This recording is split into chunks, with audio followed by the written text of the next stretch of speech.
ರೈತರಿಗೆ ವಿವಿಧ ಬೇಡಿಕೆಗಳನ್ನ ಈಡೇರಿಸುವಂತೆ ಆಗ್ರಹಿಸಿ ರೈತ ಸಂಘವು ಇದೇ ತಿಂಗಳ 10ರಂದು ಹಾವೇರಿ ಸಿದ್ದಪ್ಪ ಸರ್ಕಲ್ ಬಳಿ ಬೃಹತ್ ಪ್ರತಿಭಟನೆ ನಡೆಸಲು ನಿರ್ಧರಿಸಿದೆ.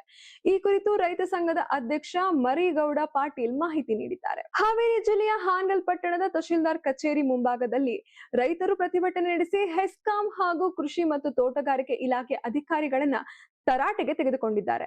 ವಿದ್ಯುತ್ ಇಲಾಖೆಯ ಖಾಸಗೀಕರಣ ವಿರುದ್ಧ ರೈತರು ತೀವ್ರ ಆಕ್ರೋಶ ವ್ಯಕ್ತಪಡಿಸಿದ್ದು, ವಿದ್ಯುತ್ ಇಲಾಖೆಯನ್ನ ಖಾಸಗೀಕರಣ ಮಾಡುವುದರಿಂದ ರೈತರಿಗೆ ಬಹಳ ದೊಡ್ಡ ಸಮಸ್ಯೆ ಉಂಟಾಗಲಿದೆ. ಆದ್ದರಿಂದ ಕೇಂದ್ರ ಸರ್ಕಾರ ಈ ನಿರ್ಧಾರವನ್ನ ತಕ್ಷಣ ಕೈಬಿಡಬೇಕು ಎಂದು ರೈತ ಸಂಘ ಆಗ್ರಹಿಸಿದೆ. ಇದೇ ವೇಳೆ ತಾಲೂಕಿನ ತೋಟಗಾರಿಕೆ ಇಲಾಖೆ ಅಧಿಕಾರಿ ಕೃಷಿ ಸಂಬಂಧಿಸಿದ ಮಾಹಿತಿಯನ್ನ ಕೇಳಿದಾಗ ನಿರ್ಲಕ್ಷ್ಯ ತೋರಿದ್ದಾಗಿ ಆರೋಪಿಸಿದ್ದಾರೆ.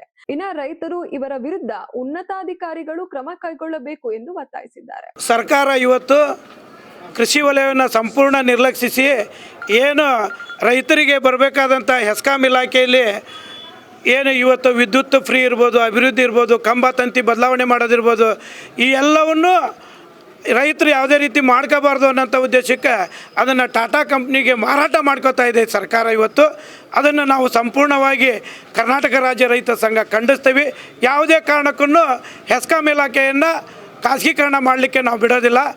ಈ ಒಂದು ಮುಖ್ಯವಾದಂಥ ಬೇಡಿಕೆ ಇಟ್ಕೊಂಡು ಇದರ ಜೊತೆಗೆ ಬೆಳೆ ವಿಮೆ, ಬೆಳೆ ಹಾನಿ ಪರಿಹಾರ, ಇನ್ನಿತರ ಬೀಜ, ಗೊಬ್ಬರ ಇವೆಲ್ಲವನ್ನು ವಿಷಯ ಇಟ್ಕೊಂಡು ನಾಳೆ 10ನೇ ತಾರೀಕಿಗೆ ಸಿದ್ದಪ್ಪ ವೃತ್ತದಲ್ಲಿ ನಾವು ಪ್ರತಿಭಟನೆಯನ್ನು ಮಾಡ್ತಾಯಿದ್ದೇವೆ.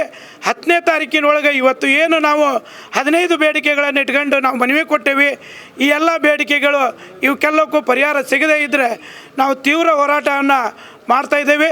ಜೈಲು ಬರೋ ಕಾರ್ಯಕ್ರಮ ಆದ್ರೂ ಕೂಡ ಯಾವುದೇ ರೀತಿ ನಾವು ರೈತರು ಹಿಂದೆ ಸರಿಯಲ್ಲ ಅನ್ನೋಂಥ ಮಾತನ್ನು ಈ ಸಂದರ್ಭದಲ್ಲಿ ತಿಳಿಸ್ತಾ ಇದ್ದೀನಿ. ಸರ್ಕಾರ ಕೃಷಿ ವಲಯವನ್ನ ಸಂಪೂರ್ಣವಾಗಿ ನಿರ್ಲಕ್ಷಿಸ್ತಾ ಇದೆ ಎಂದು ಆಕ್ರೋಶ ವ್ಯಕ್ತಪಡಿಸಿದ ರೈತ ಸಂಘ ಮುಂದಿನ 10 ದಿನಗಳ ಒಳಗಾಗಿ ತಮ್ಮ ಬೇಡಿಕೆಗಳನ್ನ ಈಡೇರಿಸದ ಇದ್ರೆ ಮುಂದಿನ ದಿನಗಳಲ್ಲಿ ಉಗ್ರ ಹೋರಾಟ ನಡೆಸುವುದಾಗಿ ಎಚ್ಚರಿಕೆ ನೀಡಿದ್ದಾರೆ. ಇದೇ ಸಂದರ್ಭದಲ್ಲಿ ರೈತ ಸಂಘದ ನಿಯೋಗವು ತಹಶೀಲ್ದಾರ್ ಅವರಿಗೆ ಮನವಿ ಸಲ್ಲಿಸಿ ತಮ್ಮ ಬೇಡಿಕೆಗಳನ್ನು ತಕ್ಷಣ ಸರ್ಕಾರದ ಗಮನಕ್ಕೆ ತರುವಂತೆ ಆಗ್ರಹಿಸಿದ್ದಾರೆ.